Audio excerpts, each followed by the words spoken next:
It's great to be here. This is the first time I've been invited in my 7 years now at Notre Dame to speak to an alumni gathering. It's really exciting. I felt a little strange as I'm looking out at all of you, and I was trying to figure out why.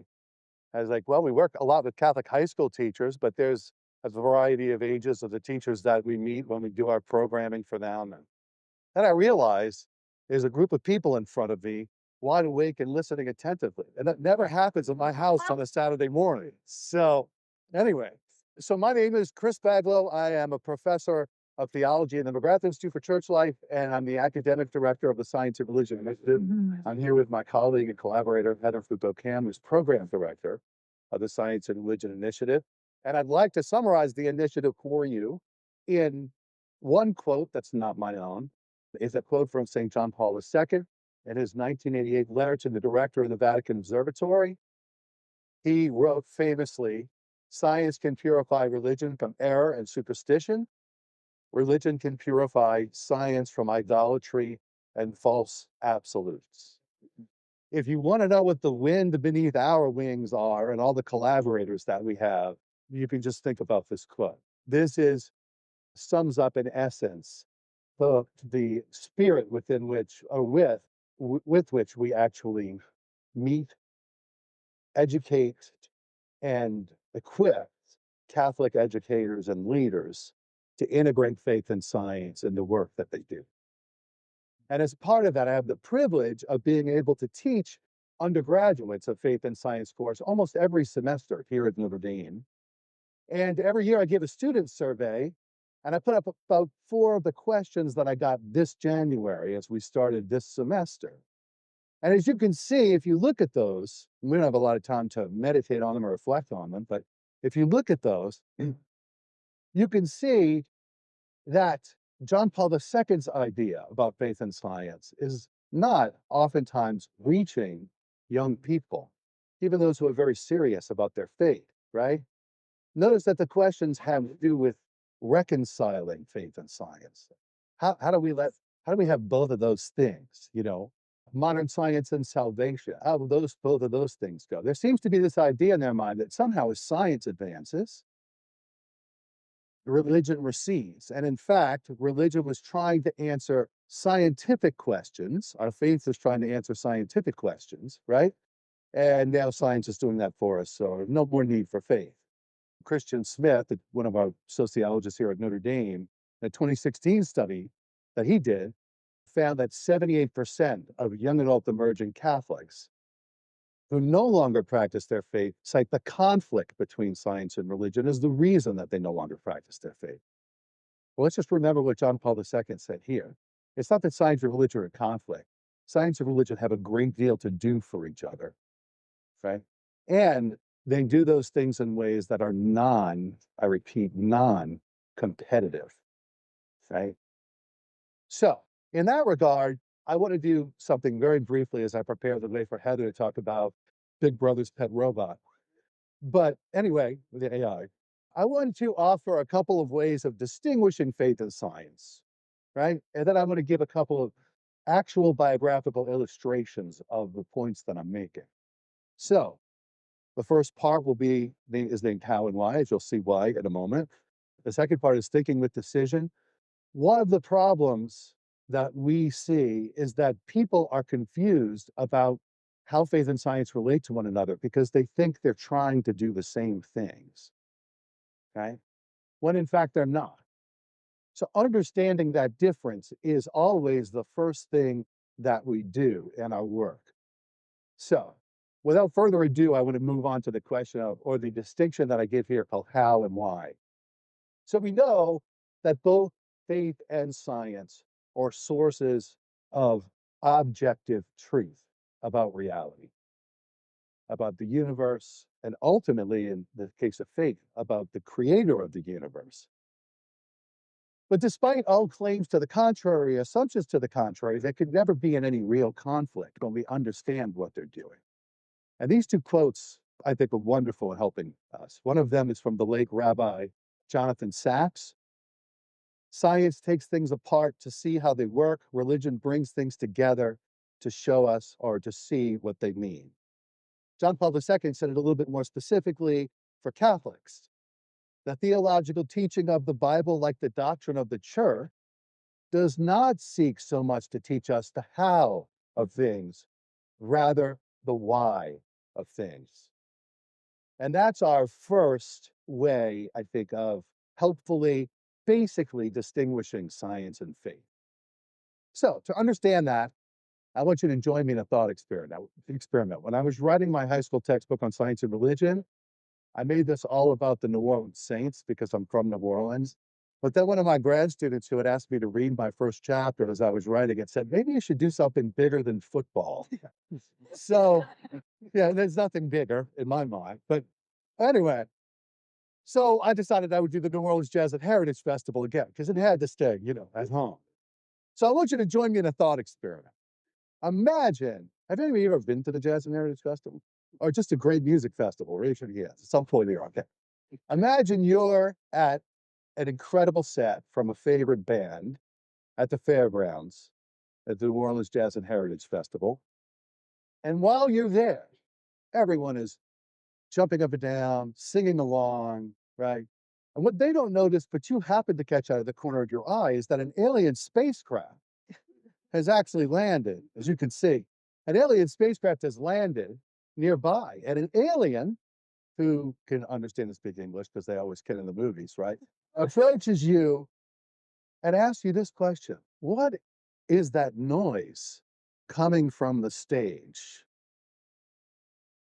And you realize at that moment that the alien has never heard music. So you begin by explaining what the music being played. You've been to the beer tent a few times, by the way, so you have a lot of confidence about your ability to explain things. You begin by explaining what the music being played is called. It might be blues or zydeco or rock and roll. And you start talking about the instrument it's involved. You actually took some music classes and you play an instrument. So you tell them a little bit about music theory, like harmony, keys, octaves. And you've said all this to the alien who is patiently listening. And once you've done, the alien says, well, okay, now I understand how the music is played, but I don't understand why everyone here is so excited about it. And at that moment, you realize the alien has no idea about why music is being composed and what meaning it has to you and to the fans and to the artists. So you have an entirely different task of explanation, right? You've told them how music is played. Ultimately, you might say that people love music because it moves them by putting the experience of being human into beautiful sounds, right? The experience life from a different perspective. Also, how it unites music fans in a common experience. Music is about relationships. So you might say it's about transcendence through poetry and musical artistry. You're taken out of yourself, right? So, in order to explain the music festival to the alien or the music to the alien, you have two choices, right? You could explain the internal logic of the music. You could describe how it is composed and played. But in order to explain the meaning of the music to those who play it or enjoy it, you have to go beyond how it's played and answer why questions about it. And that, I think, offers an imprecise but helpful way of distinguishing science and faith, which is our first step. Science approaches the physical universe according to its internal rules and patterns, telling us how it all works, like the first explanation of music you gave to the alien. Faith approaches the universe according to what the whole system of the universe means, why it exists, its role in human happiness, and questions about its creator and his intentions for it, like your second explanation of music. So, how questions and why questions about the universe, just like they are about music, are very different. But taken together, they provide a fuller picture, a deeper understanding of reality. Now, just throw a little qualification in there. In our language, how and why, right, can oftentimes be used interchangeably. So if you're ever going to explain this to anyone, right, you need to tell them what kind of why you're using in your why question, right? So it's kind of like, how did you get to alumni weekend versus why did you come to alumni weekend? In other words, when we use why questions, ask questions about purpose and about meaning, that's the distinction, right? Not why is there oxygen which can be answered with a how explanation. Okay. Anyway, I want to give you a second way of distinguishing them that I think is deeper and I think is deeply illuminating. And it comes from the late Joseph Ratzinger, Pope Benedict XVI. He made an interesting connection between faith and science in one of a presentation he gave called Faith and Theology. He said that both of them can be defined as thinking with decision. Both science and faith can be called thinking with decision. Both involve the use of reason by which one reasons a conclusion about reality. And both of them involve a decision to accept something as truth, a response of yes, this is true. But he said what makes them different is the order in which thinking and decision occur, right? So in science, how many of you are scientists or were science majors when you were here? Okay, we've got a few out there. Wonderful, good. In science, if I'm getting it right, I'm a theologian, remember, so forgive me. The science must be, deciding rather, must be suspended from the truth of the hypothesis. For example, you can't decide in advance that this is what you'll find in the lab before the experimentation or the planned observation. The scientists that I work with, I'm on the board of the Society of Catholic Scientists, something you should check out, international organization with 2,600 members all over the world now. And the biggest chapter is right here at Notre Dame, the Liards. Anyway, you can't decide in advance what you're going to discover. That only comes later when something's been demonstrated. And they tell me that most of the time, your hypothesis turns out to be false. But you still demonstrated something, haven't you? You demonstrated that this was not right, right, what you thought it would be. But in faith, thinking doesn't come first in a decision. Deciding comes first. It comes as a response to God's offer of himself. And now your mind has to catch up with your yes to God. Ratzinger wrote, in faith, thought has not yet attained to decision in its own way, but on the basis of the will. It has not yet found its rest. It's still reflecting and still in a state of seeking. It's not yet reached satisfaction. It has been brought to an end only from the outside. In other words, God's grace has reached in and brought us to himself. And now we begin to ask questions. That is, in fact, what theology is, right? It's faith seeking understanding. All right. Those are two great ways of distinguishing faith and science. And in my own class, it seems like when we go through that step, that's the first punch of the 1-2 punch. One of the second punch I'm not going to be able to give here because it would take too long. It's a history of where the conflict between science and religion comes from. And once they see how ridiculous that its origins are, they kind of step away. But anyway, I want to give you some examples, right? So I want to talk about three individuals. The first one, a scientist. The second one, a saint. And the third one, a saint who is a scientist, right? So we can see how and why questions animated their lives. And I'll do it quickly because I want to hand the rest over to Heather. So Friedrich Nietzsche was a 19th century pioneer in the field of cell biology. He was interested in the nucleus of the cell. At his time, no one knew what purpose the nucleus served, nor what was inside of it. So when his lab assigned him in 1869 rather, to study white blood cells, he focused on the nuclei of those cells. Well, white blood cells are very common in pus. So much of his time was spent collecting bandages from a nearby hospital and going through a process that took weeks of extracting their nuclei, right? Ultimately, he extracted a gray chemical compound, not comparable to any other known at the time. It wasn't a protein, for example. That was the most common kind of substance or compound found in cells. Nietzsche named it nucleine. And he received the honor of publishing perhaps the most unattractively titled article in the history of science on the chemical composition of pus. Now, later in his career, Nietzsche discovered that nucleine could be found in high quantities in animal sperm. And so he thought it might have something to do with fertility and heredity. But did he decide that his best guess was correct? No. he was never able to obtain conclusive evidence of the function of nuclein.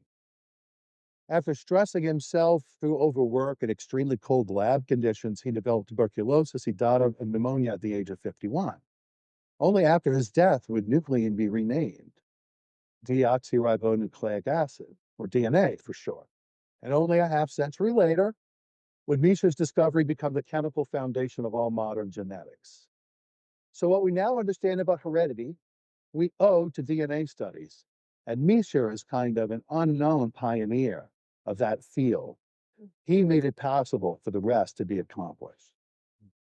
So Mischa's life exemplified the how approach to reality. Let's consider a life that exemplifies the why approach. An amazing modern example of holiness, the saint and ex-slave Saint Josephine Bakhita. Bakhita was actually born around 1869, the year Mischa started studying white blood cells, but she didn't know the precise date of her birth. She was born in the Sudan. At the age of 9, she was kidnapped by slave traders, beaten till she bled, and sold 5 times in the slave markets of Sudan. Eventually, she found herself working as a slave for the mother and wife of a general, and there she was flogged every day till she bled. As a result, she bore 144 scars on her body throughout her life. And finally, in 1882, she was bought by an Italian merchant for an Italian government official. And here she was introduced to Jesus Christ. She learned there was a master above all masters, a Lord above all lords, that this Lord was goodness in person.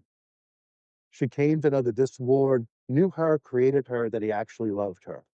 She was known and loved, and she was awaited. What's more, this deeply moved her. This master had been flogged like she had, and now he was waiting for her at the Father's right hand. And as she wrote, now she had hope. She no longer simply had the modest hope of finding masters who would be less cruel, but the great hope. I am, she wrote, definitively loved, and whatever happens to me, I am awaited by this love. And so my life is good. Now, did Bakita withhold her decision until she could put it to the test? No. Did she create a hypothesis? Well, most masters are cruel, but I will go through these procedures to find out whether or not Jesus Christ is as cruel as them. And if he's not, then no. She gave herself entirely over to God, whose grace was already stirring her heart. Once God's grace touched her, she responded. Through the scientific method, Mischa helped explain how we become who we are, biologically speaking. Through her faith in Christ, Bakita came to know the deepest meaning of human existence, the essential truth about why we are, the deepest truth about ourselves. Bakita was very active. She's founded a religious order, but she was not a big writer, right? She did not have an education. And so her path was simple. We don't know about the theological questions that might have occupied her mind. But we do know a little bit about my final example, Neil Stenson, also known as Nicholas Steno because he had most of his scientific career in Italy. He was a remarkable figure in many ways. He made fundamental contributions to 4 branches of science: anatomy, paleontology, geology, and crystallography. While still in his 20s, he was recognized as one of the leading anatomists of Europe. And so, although he was Danish and Lutheran, he was brought to Florence to be the court physician to the Grand Duke of Tuscany, where he worked in a research institute that included some of Galileo's pupils. Various parts of the human body are named after him: Stenson's duct, Stenson's gland, Stenson's vein, and Stenson's foramina. So those 4 parts of your body are named after this gentleman. In 1666, he was brought the head of a gigantic great white shark that had been caught off the coast of Italy to dissect it. And he noticed that the teeth of the shark bore a strong resemblance to the tongue stones that were common on the island of Malta and even on hillsides in Italy. And so he realized that the tongue stones And by the way, Aristotle pondered these. Nobody knew where they were from. Everybody, some people, at his time, the consensus was that these were probably natural formations. But he realized that these were actually ancient shark teeth. And that mystified him because the teeth, as well as things that looked like seashells, were found very often high up on cliffs and mountaintops. How'd they get there? And unraveling that scientific mystery led him to develop, after much further investigation, a detailed theory of the origin of fossils and of sedimentary rock that was very controversial at the time, but was essentially correct. He's therefore considered both the founder of fossil study as well as the founder of the branch of geology called stratigraphy. When Charles Lyell gave his book to a young man named Charles Darwin as he was beginning his voyage on the Beagle, Darwin read the book, and there's a significant chapter dedicated just to Stenson, right? Just to Stenson in Lyell's book. Hence, the whole idea of the age of the earth required this man's research and discovery. Lyell stood on the shoulders of a giant. Now, Steno was raised, as I mentioned, as a Lutheran, but after a deep study of theology and early church history, he converted to Catholicism after being profoundly impacted by a Corpus Christi procession he witnessed in Italy. He wrote, "Either this host is no more than a piece of bread, and they are fools who pay homage to it," he said, "or it really does contain the body of Jesus Christ. If so, why do I not also honor it?" He left scientific research to become a priest and was soon elevated to the rank of bishop. In his last public lecture as a scientist, he offered to history one of the greatest, I think, descriptions of the relationship between nature, our grasp of truth, and the absolute mystery of God. And he did it, standing in a dissection theater, presenting a female cadaver. As he did so, he started by encouraging his audience to be drawn beyond discomfort or disgust to a deeper awe and reverence for the human body. He said the path ahead was a path of beauty. It would move from observation to understanding, to faith and praise of the Creator, whose wisdom and goodness the structure of the body reflects. And then he said, beautiful is what we see. More beautiful is what we understand. Most beautiful of all is what we do not understand. As bishop, he was known as an ardent advocate for the poor, for whom he sold all of his belongings, even his bishop's ring. He practiced rigorous asceticism, constantly praying and fasting. And on October 23rd of 1988, he was beatified by Pope St. John Paul II, who he started with. St. John Paul II will remark in his 1988 beatification, if he is famous, Stenson, for the discoveries made in the field of anatomy, more important is what he shows us with his life choices. Through the science of the heart, he found God, the creator of all that exists and savior of the world. So, in our work, we have always called upon the intercession of this, hopefully one day to be canonized, blessed. So, if you will mind joining me, Blessed Nicholas Steno, pray for us. I'd like to hand it over now to my colleague who is going to scare you with robots.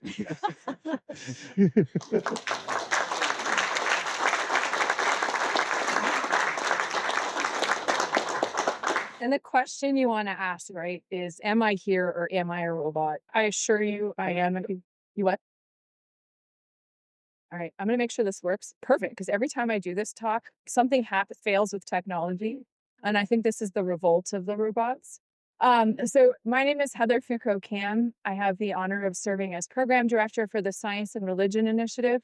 I am a chemical physicist by training. We had some interesting discussions before I started this morning about electrons and math and stuff like that.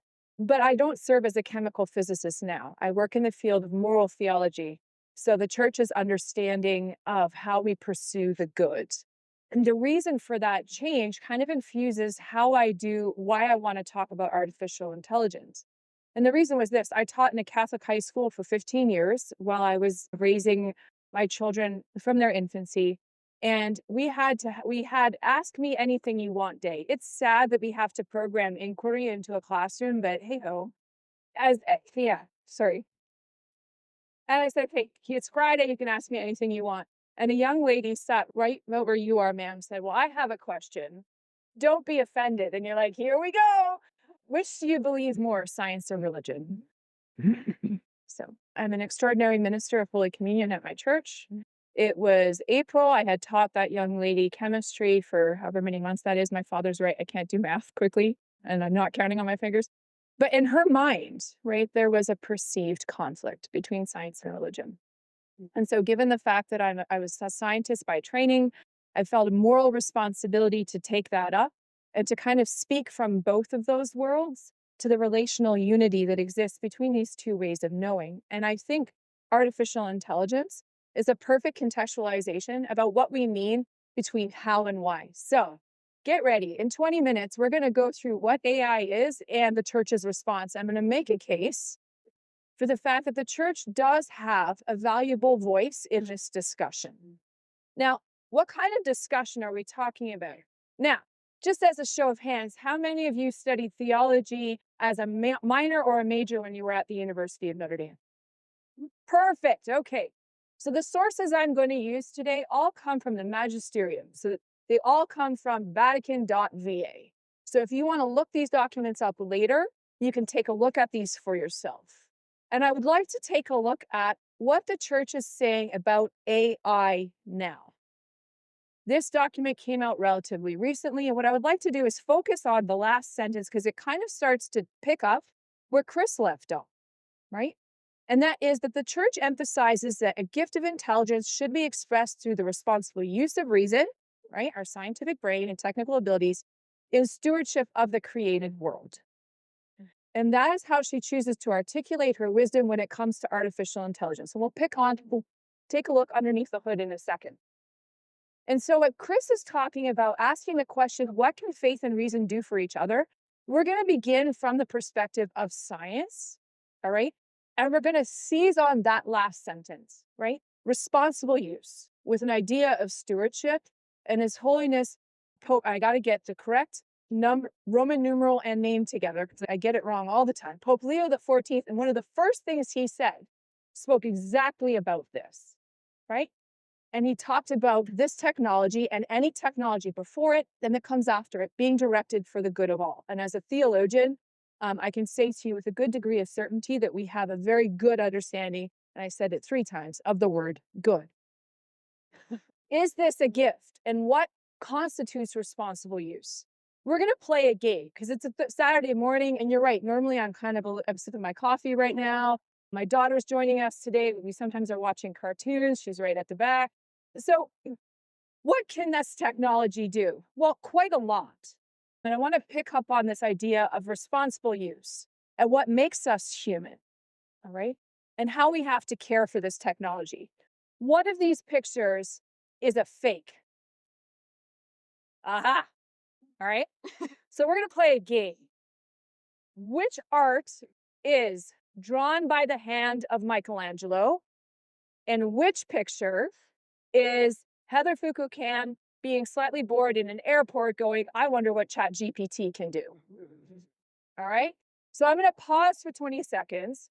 We're doing this as a bit of a meditation on the power of this technology and what constitutes responsible use. Okay. Now we're going to I've learned my lesson. I gave this talk to a group of priests and I did qualify what I meant by option 1 and 2, and it was just chaos. So I fooled 75% of them, just saying. This is option 1. This is option 2. All right. So I'm going to pause for 30 seconds, grab a bit of water, and we're going to have a vote. And I'm going to encourage all of you to vote. I'm not going to force you to vote. And I'd like you to look at each other. I'm very curious once you've voted. Option 1, option 2. Say the question again. So I'm going to ask you to vote. In 15 seconds, tick, tick, tick, right? 15 seconds, I'm going to ask, which of these images is AI generated? Option 1 or option 2? What did you ask ChatGPT? What question did you pose? I'm going to tell you that after, because I'm building up here, right? Because, and I do this in a multitude of ways when we talk about AI. The fact that it's very hard to tell which one is real, all right, causes a lot of angst, okay, in the minds of people who are contemplating this technology. And I'm going to take a very neutral stance. I'm going to warn you about that, right? I'm going to talk about the concerns that we have from the perspective of science and the wisdom that the faith can afford us as we discern what stewardship looks like. But again, the question is, which is AI generated? This is option 1. This is option 2. If you wouldn't mind, could you vote with your fingers, 1 or 2? Go ahead. 2, got 2. All right. Now, friends, if you want to look at your colleagues, friends around the room who's voting, I'm not leading you, by the way, I'm doing this for a reason. Okay. And here we go. This is on the ceiling of the Sistine Chapel.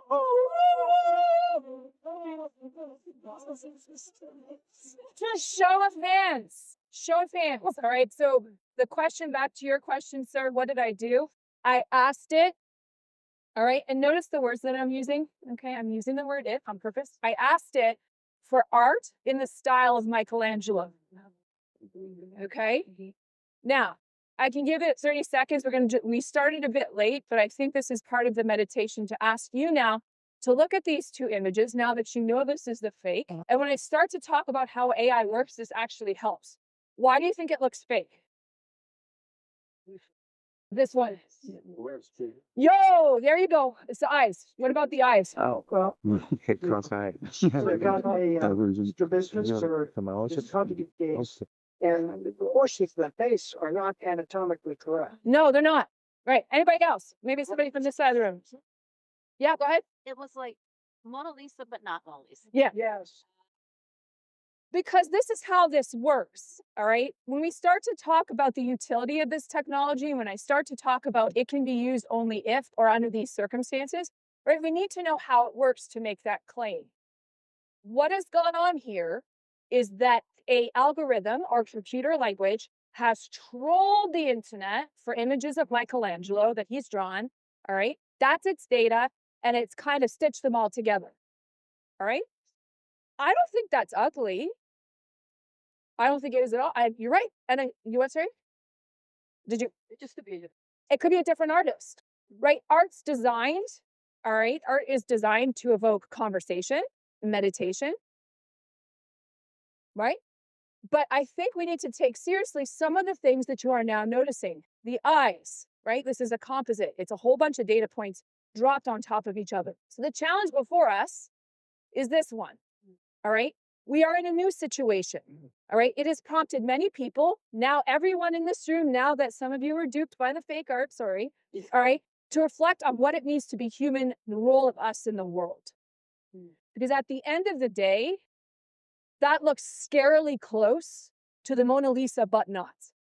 All right. And this is where I think we can go beyond how AI works. We can include that. All right, as we ask why we need to consider its existence very carefully, right? We can be deceived quite easily. Leo XIV, shortly after his election, met with the press very early on. And you know what he said about this technology? It has great potential. And so we're going to talk about that potential. But he said it needs to be carefully discerned and directed towards the good of all. And so when I talk about, is this progress? How do we use it and all the things? Those are the 2 mantras that we take. And that is the advantage that the church brings to a discussion of technology. And it's a context for how science and religion relate to each other. And I am now going back and forth wrong. So our objectives will be the following. From the perspective of technology, AI is, and from the perspective of theology, AI is for. How and why. Or why, how and why. I got it right. Perfect. All right. How and why. So if we look under the hood, I think it is very easy, and I have to give my father due credit. AI did not come from out of nowhere, all right? And I think that's important, all right? It develops very fast, and we can certainly go down that rabbit hole later, all right? But it has a family tree, like all of us, that dates back to the 17th century at the very least. And as we have been able to build better, and scale smaller. My father worked for Cisco Systems. All right, so the desk phone in my office, dad points out every time he calls. You know that? I'm like, yeah, right? So as we could do things smaller and smaller, faster and faster, and we consolidated data, we then get to the point in 2018 where university courses exist in artificial intelligence, and there are many at the University of Notre Dame. But the beauty of this institution, an institution that we all love, is that the courses that exist in the engineering department and the science department are complemented by courses at the Institute for Social Concerns, right? And are part of the consideration of courses in the Department of Theology. What is AI? There are many different definitions I seize on the Cambridge Handbook of Artificial Intelligence, but I would argue that it is lacking, if I can presume to criticize the people in Cambridge. Don't tell them. And that is through human deployed systems. All right, so this is something that replicates or tries to mimic who we are. All right, logically, okay, whatever. Computationally, I mean, awesome. Biologically, all right. And there are human beings behind this. So when we ask, and it's buried in my handbag back there, but I apologize. Alexa, a question. All right, there are human beings behind that answer. That's what AI is. All right, it is cross-disciplinary. It models and it replicates, which means that the response that we give to what this technology is properly used for must also be multidisciplinary. I say this as a scientist. There's one order of knowledge that I give to this conversation. There's a different order of knowledge that my theology provides as well. And what I would like to do, again, because to build a theological response, right, there's no point asking, what is this for, if we don't know what the thing is. We have two ways of interacting with AI, two broad kind of buckets. What I'd like to be able to do is just speak to you all with kind of like a general understanding, and I fully accept the fact that there are people in here who are possibly computer scientists, and that this is a very crude way of defining. If you leave here with respect to AI, thinking, knowing that it is not just chat GPT, we're good. I gave this talk at a parish, and someone said to me, I'm never going to use AI. I'm like, okay. I said, you have an iPhone?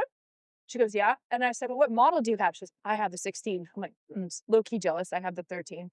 And I said, how do you unlock this? How do you unlock your iPhone? Facial recognition or voice. You've engaged machine learning. All right. So you've engaged artificial intelligence. All right. Possibly some of you now are like, oh, wow, I didn't even know. All right. How does it work? Well, I learned this during COVID because I couldn't unlock my phone because I had a mask on. All right. But I would take my phone, I would go like this. All right. It would get all those data points, blue eyes kind of like up here, down there. All right. It's a slight difference in my face. All right. And it would equate that data with Heather Foucault-Camm. All right. All that this is for math friends is if X, then Y calculus. It's probability. Right. How do we know that it works? And how do we know that probability is reasonably precise? My daughter's in this room. She tries to pick up my phone.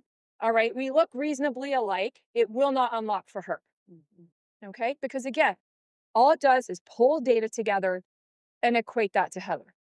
Okay. Voice recognition works the same way. This, all right, is also artificial intelligence. It has a language. All right. We call this algorithm. It pulls from now ChatGPT the entirety of the internet as the information is being generated. And its output is not unlocking the phone, all right, or its response to my question is not allowing me to kind of text while I'm driving to tell my husband I'm going to be home in 5 minutes. This output is art, okay? Or this output is the answer to a question. Or this output, and this is a strong teaching concern, is an outline to an essay. You know how you can beat this? When you ask the students to contextualize their answer in their own personal experience. All right? It speaks to something very important to the Catholic intellectual tradition, and that is the value and importance of relationship. But I think it would be academically irresponsible to talk to you about, okay, facial recognition, and then ChatGPT and the teaching concern, and kind of lead you down a path where this technology kind of can be seen only negatively. At the end of the day, friends, when we talk about stewardship of our intellectual resources, This is a strong intellectual resource. How do we know where a hurricane is going to hit with greater precision than 15, 20 years ago? Artificial intelligence. When you look at the different models, like the European model, the American model, and all the other models, all right, those are artificial intelligence. We can now give people greater warning than we could 20 years ago. Mammograms are read with greater precision.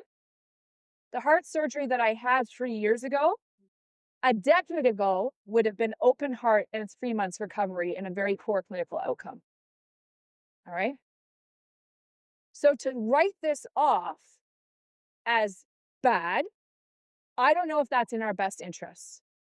To take seriously that there is some discernment that science itself cannot provide, I think is the way forward. To think about how this technology, as His Holiness says, can be used for the good of all, each person and every person, I think remains a question that gets on this topic of what AI is for, all right? This why question. Science cannot provide that answer. What it can tell you is how the algorithm gives a very poor approximation of what the Catholic teaching is on human dignity. I've asked it that question. It was trash, all right? The sources, like as a moral theologian, if you want to test something, right, you test it with something you know. So I'm like, Joe, I got it, human dignity, right? The Harvard Business Review is not a citation for the Catholic understanding of human dignity. So we need to kind of take seriously the advantages of technology and its limits. So friends, from the perspective of the tradition, the why question, what is this technology for? What constitutes responsible stewardship? When we talk about distinctions in our program, it is incredibly freeing as both someone who's a scientist and a theologian to kind of step back and say, this is not a question that science itself can answer. And why not?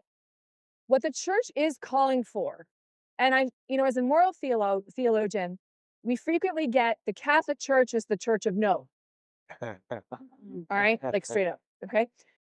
But every time we think there is a prohibition, there is an even larger affirmation that's behind it, all right? And every time we think the church is the church of no, you ask the question, all right, well, where did you read that? TikTok, I don't know if you can read on TikTok, Twitter, Reddit or whatever. So let's go back to the source. What we're being asked to consider, what the beauty of the tradition affords us, is not a return to the Stone Age, right? But can I ask would someone like to jump in and read this last piece right here?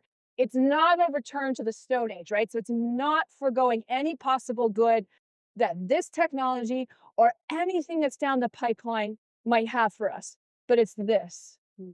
Would someone read that for me? Recover the values and the great goals swept away by our unrestrained delusions of grandeur. Not pulling any punches, and thank you, sir. All right. So what it is, all right, is it's taking a step back, not with a view towards throwing away, all right, but with a view towards seeing how do we see ourselves and where does this technology fit in? And Pope Francis, of happy memory, affords to us this, that the danger, that what we need to be careful of, all right, is when we see the tool as the source and summit of what it means to be human. When we allow it to replace us. And when we talk about distinctions, when we talk about the power of the relationship between science and religion, all right, what the faith provides us is an anchor that we are different, right? We are more than our tools. Because friends, if the source and summit of what it means to succeed is the iPhone, all right, think about it. I was succeeding 5 years ago when I got my 13, right? I am so in need of success now because I still have that 13. But what was interesting is doing research for this talk, you see technocracy is like a creepy looking dinosaur. Anyone want to guess the age of this cartoon? 1933. All right, so we've been asking this question for a very long time, and depending on the time we have for Q&A and socialization later, we can take up the discussion about what's different about AI now. And so what I would propose as we try to kind of land the airplane of this talk is that what we need to really think about, what science is wholly and completely incapable of answering, is with wisdom, what can this technology be used for, right? As a replacement of us? No, all right? That's a substitutive model. That is a model that science can't defend against. As a collaboration with the tool, I don't think so. There's something different in kind and much more special about me than a hammer, right? In an anthropocentric or human-serving way, absolutely, right?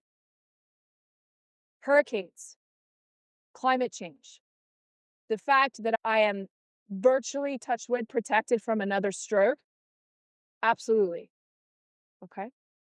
We need to then take an honest look at ourselves to acknowledge our deep satisfaction with this. And that's why I brought up the art, right?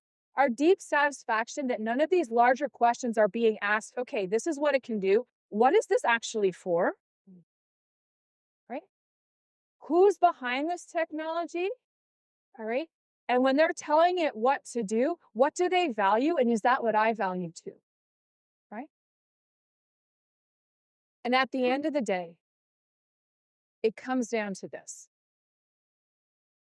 that faith and reason, science and religion, are like two wings on which every single one of us rises to the contemplation of truth. Not little t truth, like, can I ask ChatGPT to write this talk, which I didn't, all right? But what is this for? What is it directed towards? And God, and only God, not science, not a philosopher, God himself has placed in the heart of each and every one of us a desire to know this truth, to know himself, and to not stop there.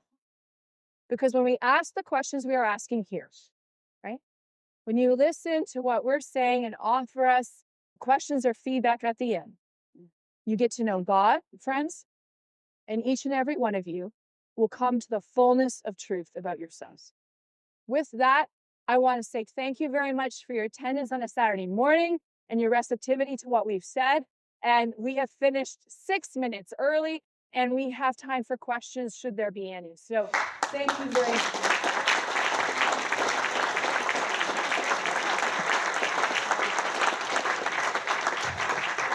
And I also saw some of you taking pictures of both Chris and I's slides. I don't know if this is possible with Miss Kelsey, Miss Michaela, but if we give them our slide deck, can you share it out? Yes. Yes. No, does that make sense? Because we tried to like pick stuff that you can access to use techie language. It's free and open source.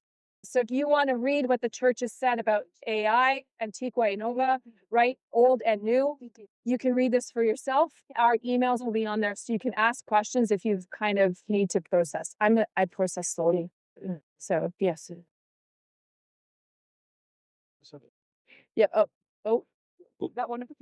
We have 1, then 2, then 3. Amazing. Thanks so much. One of the things that happens, among other things, at places like colleges and high schools is we learn to use things that will prepare us for the future. So nursing students learn to use a stethoscope. They learn what to listen for. They go into the world and then use that tool with the right judgment on where to apply it. Finance students learn Microsoft Excel to go do whatever. How should we think as both as parents and potentially as teachers, how to create an experience of learning and teaching that amplifies that both competency, but also right relationship of judgment in applying AI in our lives? That's a wonderful question. So the first thing I'd like to point out in terms of texts to read. So I'm part of a team that writes for the Dicastery for Culture and Education on AI.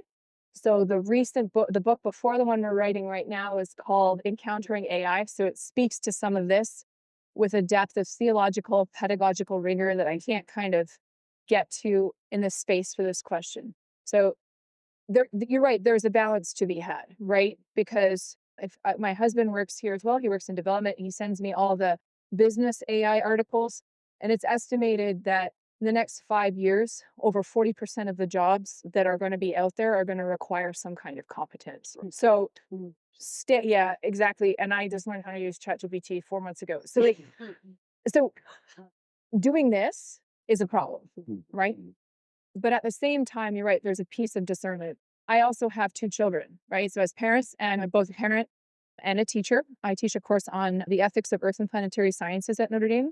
I have the same question. And I think it comes down to, for our youngest, that we speak to the parent piece first, because it's parent and teacher, and parents are the first teachers. But, for parents, I think it goes down right at the beginning to just technology in general. So at our house, I'm going to put her on the spot. Penelope, we are not allowed to use screens on which day of the week? Sunday. Who said Sunday? You guessed it. So in terms of our parenting style, our kids unplug from screens on Sunday. Because before we get to the discussion of AI, although she's debated it in class already, we give them an understanding of what this, if I had my smartwatch, my phone is for, right? We invite it in. We don't allow it to be all over us. So in terms of the parenting strategy first, all right, it comes down to understanding that this is something that you have control over. There are times when it's used and there are times when it's not used. In terms of my teaching self, I think that is a very interesting question. When I want to assess kind of discernment and the weighing of resources, I'm going to be honest. I tell my students here, I don't want to see it, right? Because with respect to what I am assessing, I think that is a bit of a problem. Have you changed how you assess? How I change? That is a wicked question. Yeah. Yes. And our students here, all of you are in this position, are incredible human beings, right? But in terms of the pressure and in terms of, again, highlighting the presence and utility of these tools that are present, I think the way we assess has to change. And I don't think that this is a bad thing, right? I think part of the Catholic intellectual tradition is this focus on, you come here to learn science, absolutely, or whatever, right? But you're here to be formed too, right? And so part of this question has helped me kind of think about, again, why I'm a teacher in the first place. It's about my subject and the person. And so in terms of how I've changed assessment and how I think about this in the classroom, what I will say is I ask my students to recontextualize their answers, right, in their own personal experience. And I know when they're faking because I know who they are. Okay, I know them, all 40 of them. All right, sounds a lot. All right, we think about how we can assess through conversation, right? An oral assessment. All right, it's not going backwards. You're actually able to get more out of the student that way when there's a conversation, right? I'm a lay Dominican. I'm going to go back to Thomas. This is how Thomas did his thing, right? The medieval universities were much more dialogical. There are other pedagogical teaching techniques that help us kind of work with these resources. But I think I take your point quite well, right? That pretending that they are not there is a problem. And depending on the kind of context in which you are operative, it can be very helpful as a search engine, right? It can go, I'm learning about theology, you have to read a lot. All right. Sometimes, all right, if you do a search for the church's teaching on X, you can get a list of like 40 things long, faster than I could do as a human being. And then you could pick those out. So I can speak as a theologian and as a scientist. But yes, I take your point. It was a great question. The next one was over here. Thank you both for your time this morning and sharing your expertise and perspective. It's very provocative, if you would. So, in a good way, right? for the purpose and service of others, not self. Piggybacking on the earlier exercise, trying to discern the legitimate art from the AI generated, my question to you is, what tools, you've given us the ideas, but what technical tools are out there for us to check, if you would, the fake news from the real news and the real art from the fake art? What tools are out there? At the University of Washington, they brought the communication department and the computer department together. And the title of the course is Calling BS on BS, basically. And so what tools do we look to that are legitimate for us to help discern the difference? Right. That's a really, oh my goodness. Deceiving. There you go. That is a wonderful question. Text, there's not a lot out there in terms of my kind of teaching self at Notre Dame. In terms of news, and I promise you, this is not a planted question. I'm Canadian by birth. My mom brought up a news story about a year ago in terms of like fake news on the internet. I'm from Ottawa, the top 5 things to do in Ottawa. And okay, there's only 5. The second thing, right? Poutine. Yeah, you want to There's poutine. There's poutine. I'm lactose intolerant, so that's cut off. Aside. The second one, sir, to speak to the point about the fake news, the second one was come dine at the Shepherds of Good Hope, right? Many people have been fed, no one has left hungry, right? 4-star restaurant. Do you know the people showed up at our soup kitchen looking for a 4-star restaurant? It was an MSNBC article. It's not the only one. Delta Airlines in the United States was forced to pay out a reasonable amount of money about a year and a half ago because AI put a bunch of things together and publicized, right, that there was a reward being offered if you fulfill these criteria. I'm a Delta flyer, and I was like, shoot, I missed it. So there are some tools to detect text, right? Turnitin.com, for those of you that know what that is, it has a reasonable detector, right? For the news, all right, it comes down to discernment because there is nothing out there, right? There is nothing out there. There are people at the University of Notre Dame who shall remain, God bless you, nameless until they choose to kind of reveal their research. There are people here, bots, for instance. When you interact with something online, are you interacting with a real human being? Increasingly, no, right? And the whole point of this research, all right, is that the bad ones or the artificial ones cannot be detected anymore. It is incredibly difficult, right? So what is the answer, right? We have some tools to support our students, all right, but how do we deal with this? And I would say that the beauty of our tradition is such that we have an emphasis on relationship and discernment, and we don't stop at the interaction with this thing. And so I would argue, especially where the internet is concerned, we are a lot more trusting of what we read online, this person included, than we are of each other. And I think we need to recover the natural kind of, hey, is this real? Let me look again. So I think, again, I see that I see this as a room for growing in our discernment and research. Because to go back to your question, that news story literally had people coming to a soup kitchen expecting a 4-star meal. And by the way, you can't find it online anymore if you go check. I tried. So, anyways, a final question. I know we're over. Or does someone else have the microphone? Is that someone? Where's? Okay. This might be added to the first question, and this was brought up at the DPAC yesterday also, since you're both. As far as, have you already planning to change or modify your teaching skills? And Yeah. and already have. also, is the blue book in coming back? It might be. It's very good. Yeah, I was pretty happy with the way this semester turned out. I had to do a revolution. I had, in my faith and science course, I teach it almost every semester. I would have 1 or 2 significant essay questions. And these were thought-provoking questions. They were questions where they would have to end. What I discovered last spring was that basically, I think I was starting to get homogeneous answers that were more homogeneous than that they studied together. And so I've now gone to short essay questions that are done in class, 3 versions of the same exam, but they do it in Canvas. And I'm there to make sure that no other tabs are open or any of those things. I just want to point out that for me, the saddest part about this is that I know as someone who's written and who's, basically chose a career to write, that writing the first paragraph of something from your mind and your thoughts and your reading is one of the most illuminating experiences a person has. And that spark is just being snuffed. It's being snuffed by ChatGPT. Heather's right. If you use it like you might use Google, you ask ChatGPT for resources, that's one thing. It's giving you what you would say or what you ought to say, and you're no longer generating that. Well, it's like that. Is that, yeah. And is it hard for me? Absolutely. Was it hard for me to figure out which is which? Sure. Not all the time, but often enough. And how would I know if I wasn't detecting it and should have been detecting it? So I think that's the greatest peril for education. But it's a peril that goes back before we even had to think about AI. The humanities are slowly being eclipsed. They're kind of, we no longer have literate people who think about life, beauty, etc., because we've gone so much towards productivity in education and profit from education, meaning getting an education that can give you profit. I don't have any problem about making money.